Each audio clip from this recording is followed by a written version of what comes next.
All right, so Mr. Anton Anderson, one of my favorite people, started his career back in 2003 at Smith Barney before starting his own firm, SPL Financial, which he later sold in 2014. How many years ago was that? 10 years ago. What was going on in 2014? I think you could buy a carton of eggs for $2. Apple came out with Apple Pay. But Anton and Ken were creating this wonderful company that I'm so thankful and honored to be a part of. Anton, you've influenced all of our lives, and I just want to say he is now a #1 Amazon best-selling author for The Art of Collaboration. So please, please give him a warm round of applause.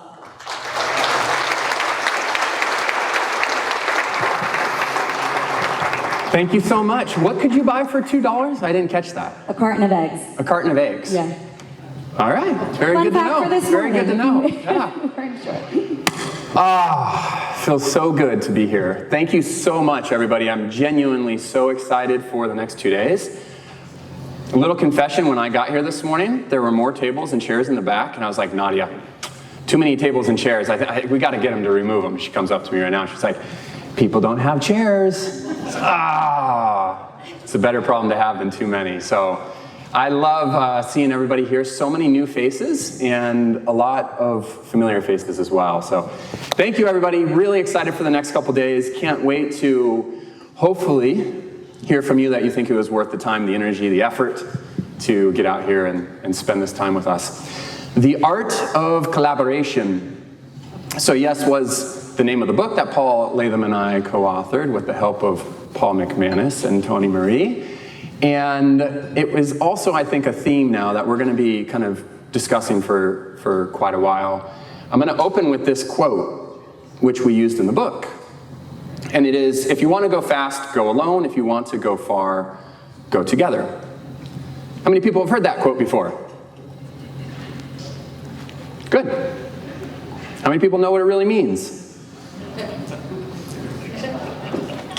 Throw out a couple things, because when I read it, I was like, oh, I love that. I'm definitely using that in the book. And then I started thinking about, wait, but what? Don't I want to go fast? Wait, no, I want to go, what does it mean, Kwesi?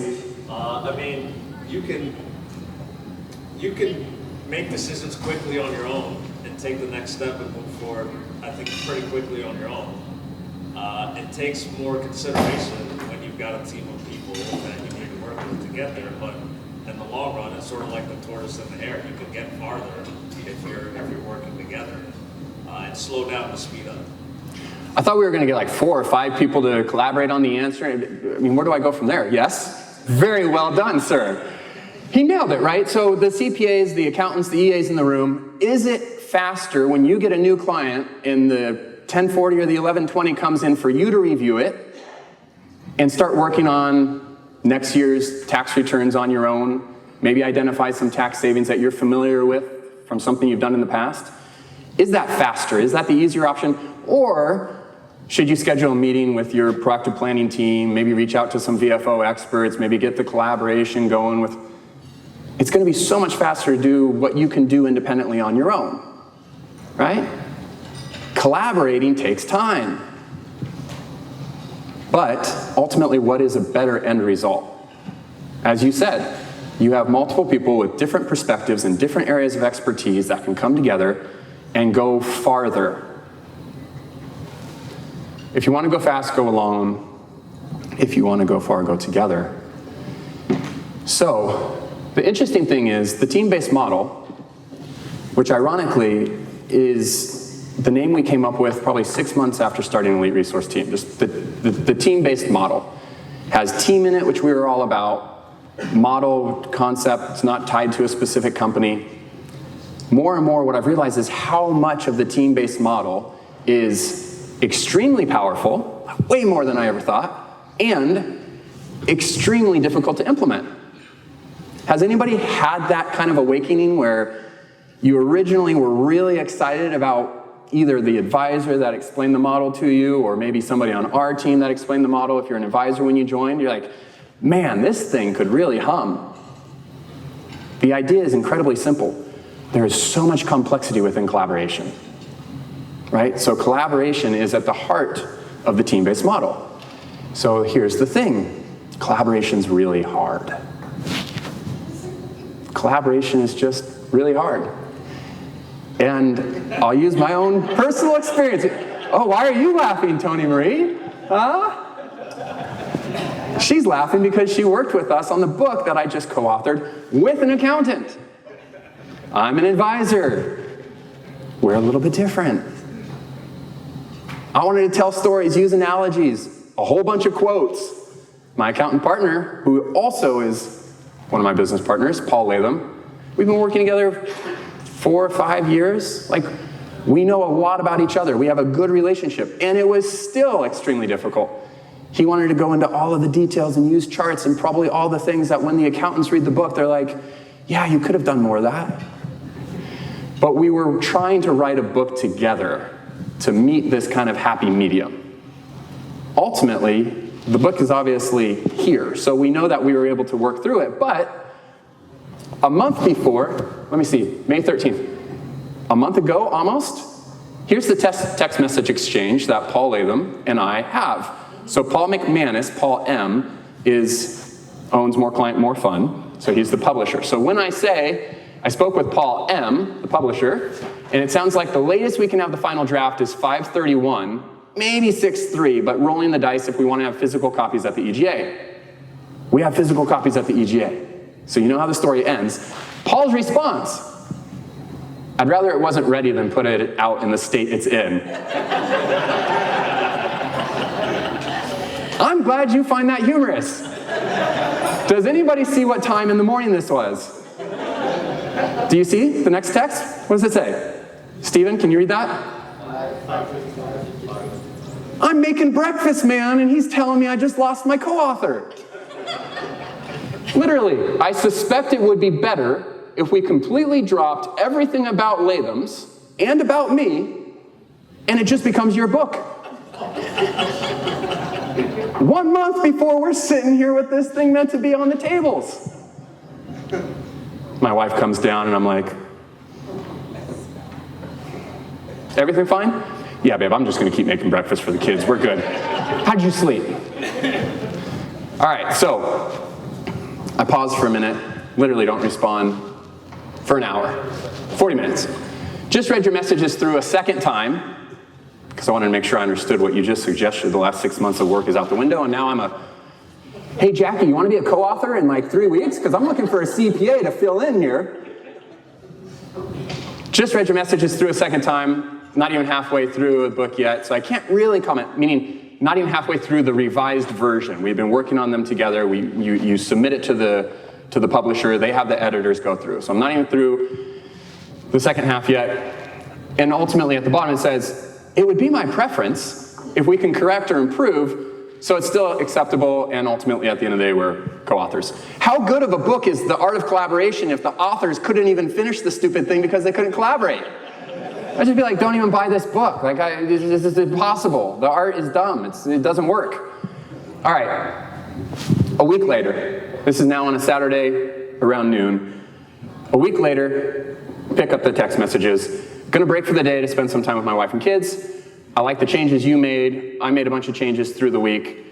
There's still a few big edits, but overall I think it was progress. He says, yes, I'm stopping now too. I agree about doing another accept changes. Ultimately at the bottom here he goes, but we subsequently chopped, the references to the remaining things I talked about in the text, we chopped out a couple things. We need a proper review to make sure we correct it somehow. Now I'm reading that and going, we need a proper review. Yes, we're back to co-authors, baby. Next text message exchange, I've been through the book, made a couple more edits. This is Paul now saying, mostly grammar. Still waiting to see the final illustrations and a final draft. But overall, he's saying, I'm fairly happy. I'm fairly happy with the draft at this point. And it's only May 23rd, so we got plenty of time before this thing's meant to be submitted and published. All right, I say, great to hear. I have a few more hours this afternoon. I'm gonna be working on it. From there, I said, I think the book's turning out pretty good. I think people are gonna be happy with it. And he said, yes, when I read it yesterday, I thought it now actually begins to make some sense. And by the way, if you don't know Paul, He's British as well. So he has this fantastic, and like as I'm reading this text, I think it finally begins to make some sense. I should have Ian do that part, but he says, can you read the bottom? Hilarious, right? He goes, it no longer comes to a car crash off a cliff around chapter 3. Look, Paul, we're not going to use that for the marketing of this book, okay? It's so good it doesn't come to a car crash. So anyways, I say FY, and that basically, then we had a meeting in person. We went over a couple things, and ultimately, and you can see a couple days later, I say, they made the requested changes to the back cover. We go live on Monday, and then I sent him a screenshot of it when it was actually on Amazon. So we made the deadline. We proved collaboration is possible, and ultimately the book, no doubt, is better as a result of us both co-authoring this sucker. Woo.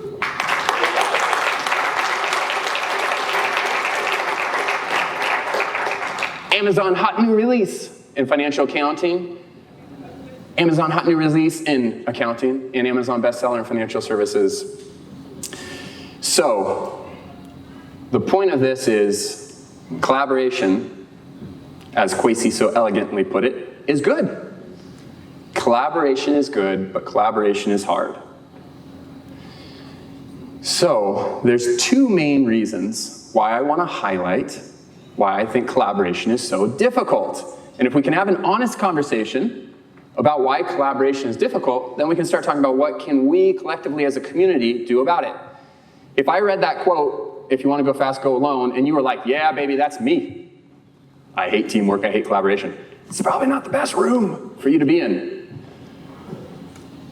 On the other hand, if you think, I really want to maximize the opportunity and the value to my clients, I want to maximize the value of my company, and I want to make a difference, and I want to enjoy while I'm doing it. I think collaboration is probably the best opportunity right now that we have collectively as 2+ industries going through all of the changes that are taking place. All right, collaboration with advisors, collaborations with accountants, collaborations with the VFO experts, collaboration with our internal team. So, reason number 1, Jenna, good timing, you're gonna like this one. The brains need to belong. What does that mean? I'm not gonna tell you. I'm gonna ask for 2 volunteers. And I'm just gonna preface this by saying, you should probably have be confident in your ball handling skills. Maybe you played basketball, maybe you did some volleyball. So with that tee up, can I have 2 volunteers, please? Mr. Muntz is one. Who else? Mr. Cruz, come on. Wow, really? This man just broke his fingers, ladies and gentlemen. He just is feeling confident in his ball handling skills. That's confidence, come on up. I like it. I got literally a basketball. You go with that? All right. All right. Here's what we're gonna do. Can I get maybe you, Mr. Cruz, to stand there? They need their hands. They need their hands. Yeah. All right, Mr. Munt, you're tall enough. Yeah, you got right there. All right, maybe scoot back a little bit. Here's the goal of this exercise. Pretty simple. Don't drop the ball. All right? We good? I'm good. Don't drop the ball. I need 30 seconds on the clock.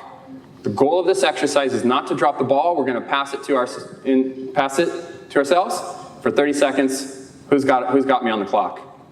Someone time me?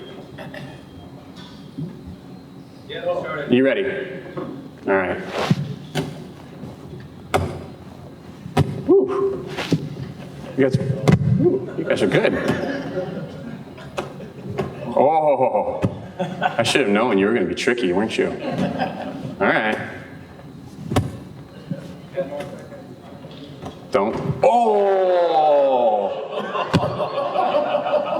Just a little drama to make it interesting. We're almost there. All right, well done. How did we do? Good. How did everybody feel about that? We're so entertained. How are you guys feeling about it?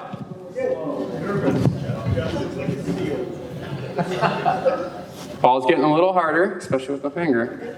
All right. Another 30 seconds on the clock, please, sir. You ready? Go.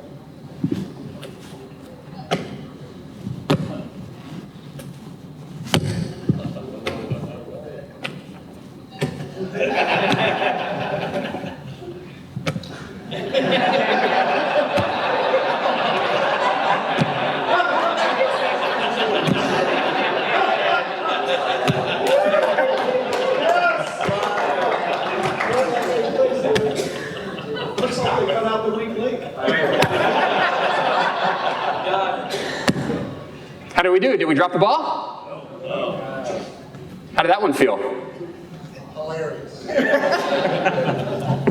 did that one feel? Felt a little left out. I gotta All right. Where did my clicker go? Can we get a round of applause for our 2 volunteers? We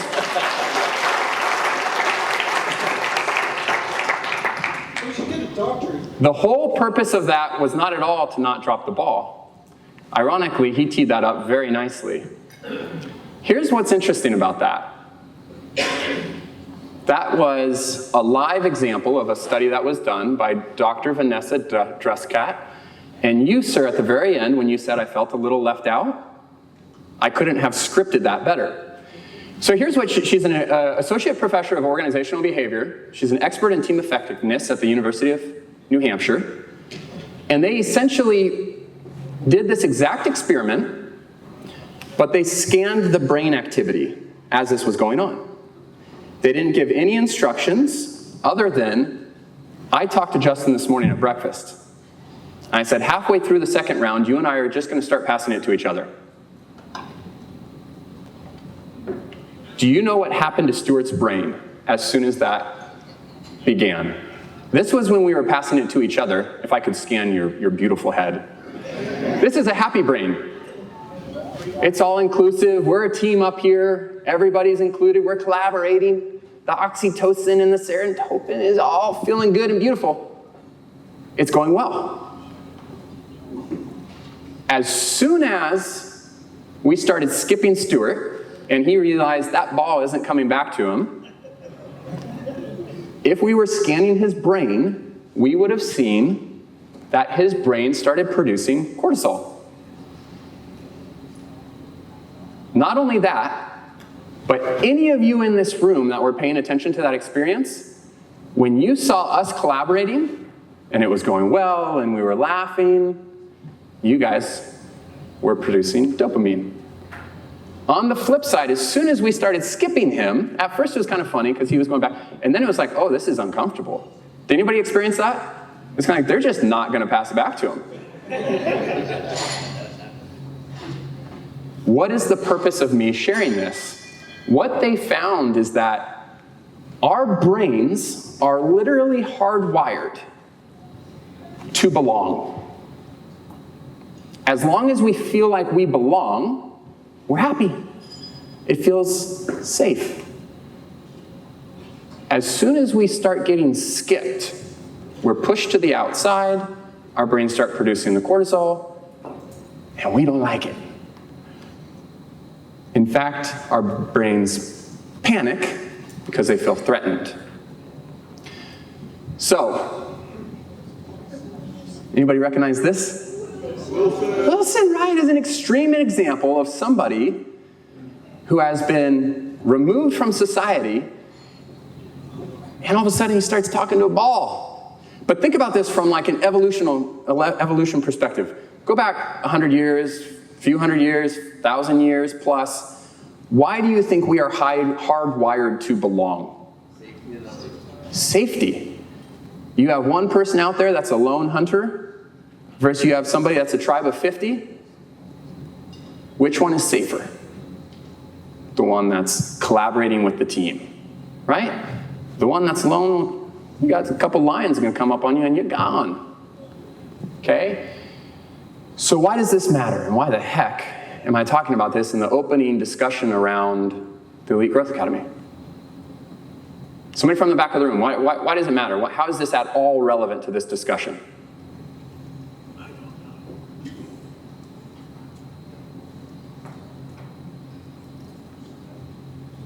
If the team-based model is all about collaboration,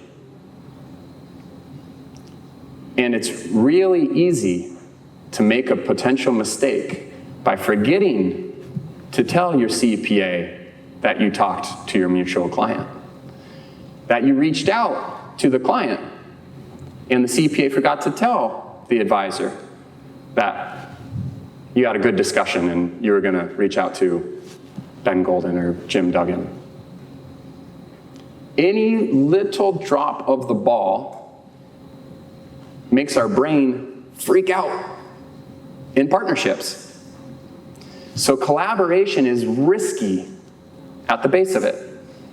How many of us have started a partnership, felt like this is really promising, I've been looking forward to somehow offering more proactive and holistic planning to my clients, like this is what I've been looking for, and then somewhere along the way the partnership just kind of dissolves. Maybe they go dark on you. Maybe you got an introduction to a client, but then nothing actually came to fruition. Has that happened to anybody in this room? I'm seeing a lot of nodding heads. And I honestly believe it's because collaboration between the advisor and the accountant threatens the belonging. There's too many risks that are associated with working together in order for us to feel comfortable. So what do we have to do? Well, number one, don't skip your partner, ever. And number two, way over communicate by a factor of 10. There was about 100 of us here yesterday, and there are at least a dozen conversations I heard where they were like, oh, why isn't so-and-so here? I thought they were gonna be here. Where's so-and-so? Was there communication about where and when you should be? Are you gonna be here on Wednesday? Or are you coming on Thursday? Oh, I didn't know Thursday was, I was invited or Thursday. Right? Oh, I didn't know their flight didn't get in until 2 o'clock. Oh. Message number one, over-communicate every little step of the process with every client or prospect you talk to together, or else you're gonna risk having the brain freak out when somebody is skipped. If this is your first time at an Elite Growth Academy, please do me a favor and stand up. Do me a favor and stand up, please.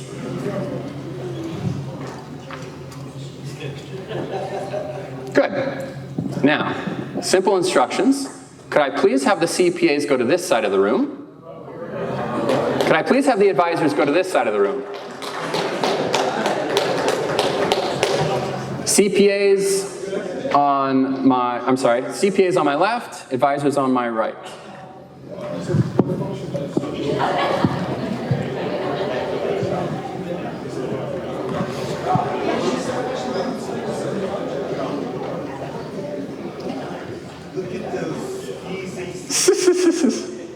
All right. So, we have two defined tribes, whether we recognize that or not, or have used that language or not. We have shared experiences, shared language, shared understanding of an area of expertise. Now, tribal views run deep. What I'd like to ask you, not about anybody on this side of the room, of course, as individuals, just collectively, what does your professional group, accountants, what does your tribe tend to think about advisors? What was the first one? Pushy. Salesman. Oh, pushy salesman. All right, pause, I'm gonna come back to you. Tribe over here, pushy salesman. Just kidding. What does your tribe tend to think about the individuals on this side of the room? CPAs, accountants, enrolled agents. Ivory tower bean counter. Sorry? Ivory tower bean counter. Yes. Bean counters? Ivory tower. Ivory tower bean counters. It's even better than just traditional bean counters. All right, so we got pushy salesmen and ivory. What else? What else comes to mind with transactional? What else about CPAs? Shout it out. Unchanging. Stubborn. All right. What else we got over here? The thing about it is the CPAs can use more salesmanship, so we actually need that sales process what those guys are good at. Let's have you feel. Look at this. So you're saying there might be some collaboration opportunity. I see where you're going with that. Anything else you would say? Pushy, salesman, transactional? Good looking. They're more fun. I appreciate the honesty. Hey, fun people over there. Anything else that you would say about CPAs, enrolled agents? And again, not about these are obviously exceptional accountants. Collectively, what would the stereotype be of advisors talking about accountants? What else we got? Risk adverse. What was the other one? Boring.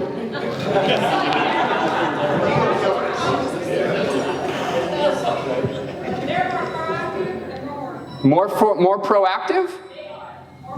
Advisors are more proactive. You're more reactive. I appreciate the honesty. Anything else on that side? I see somebody, a gentleman raising your hand. Yeah, they're looking at that future, and they're usually bringing more advisors, the insurance broker, loan broker, banker, they're collaborating, and usually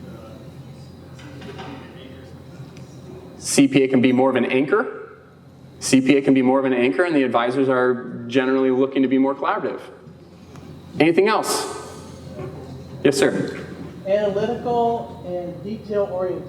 Analytical and detail-oriented. Yes, Stephen. Clients trust them. Clients trust them. Clients trust them. All right. Thank you very much. You can come back, take your seats. You mentioned it yesterday. I had a plan.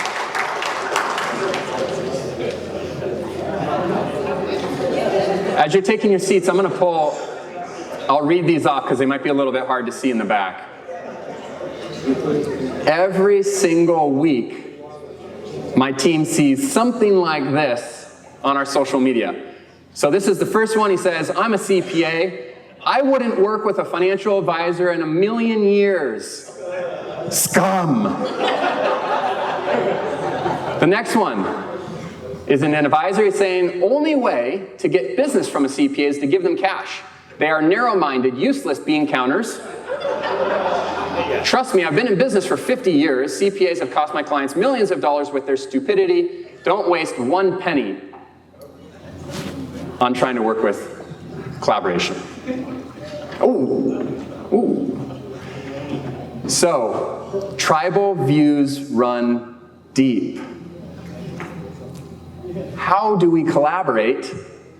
Which I actually appreciated that we actually started saying some of the benefits as well. This group tends to be more proactive. We tend to be a little more reactive, maybe a little bit more planning focused, tend to be pretty deep knowledge experts. They have the trust of the clients. How do you change tribal views? I don't think our mission necessarily needs to be to change the industries as a whole. I can speak to this community at least being the starting ground of that. Really good quote from Stephen Covey. The world is not as it is as we see it. So how do you change your views? I think one way to do this, and it's not by accident that we have Jackie Meyer up right after me, who is a CPA, to tell you about her experience, and then we're going to tell you about some of the ways that we've been collaborating. You got to understand things from the other person's perspective, okay?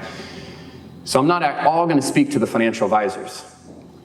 I'm speaking right now to the accountants, because I want the accountants to understand the financial advisors' struggles. The financial advisor struggles: commoditization of the industry, difficulty in attracting quality clients, feeling like they're product salesmen or they're transactional, right? Very high marketing expenses traditionally. Constant competition without differentiation. Feeling stuck in the hamster wheel, just running faster and faster but not getting anywhere. Worry about the impact of artificial intelligence on their business. Worry about burnout from the traditional growth running a practice. Perceived lack of trust from the public as a whole, and questioning the value that they have. I want to speak to the advisors in the room about the accountant struggle. Commoditization of tax compliance services due to technology improving. Keeping up with the complexity of the tax code. Ever increasing workload at a faster pace. Lack of enjoyment in their work. Is that microphone on? It might be catching a little feedback. No? Lack of enjoyment in their work. The creeping realization that they are in fact that analogy of the boiling frog. In the book we talk about, in the opening chapter, the advisor's often feeling like they're a hamster on a hamster wheel, running faster and faster, not getting anywhere significant. The accountants feel like the boiling frog, where things are constantly changing. The water's changing around them, recognizing that if they don't actually do something, they could be boiled alive. So the first part of this is to recognize we collectively are all experiencing challenges.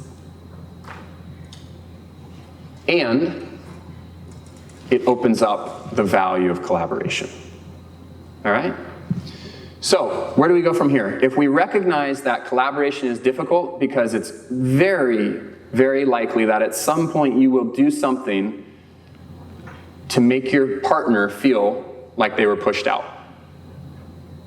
If you're just starting to work together, I promise you it's going to happen. If you've already been working together, Michael and Jeff as an example, or Justin and Brandon and other, Meryl and Steve, like, it will happen. It will happen. Mistakes will happen. It's like anybody who's in any serious relationship. Mistakes always happen. What we have to do is proactively recognize our brains are going to freak out. We're going to start feeling a little cortisol dropping. It's okay. Just take a deep breath. Don't respond to Paul Latham's text at 5:30 in the morning for 47 minutes. Where do we go with it? This is a great quote that I love from Picasso, and yes, of course, there's a tie-in with art. Learn the rules like a pro so you can break them like an artist. Learn the rules like a pro so you can break them like an artist. That, ladies and gentlemen, tees up tomorrow morning's discussion. We've been working on a number of things behind the scenes. Tomorrow morning, we look forward to sharing in our 2024 announcement exactly what they are, how I think they should continue to help those of us right now that are still learning the rules of collaboration, how to offer proactive planning service, how to do tax planning, how to work with VFO experts. You learn the rules like a pro. Step one. Once you got the rules, you apply them and you start breaking them like an artist. So tomorrow morning I'm going to go into that. And for now, I'm going to invite Jenna, are we doing an intro of Jackie Meyer? We are. Come on up. All right. Well, thank you so much, Mr. Give him a round of applause.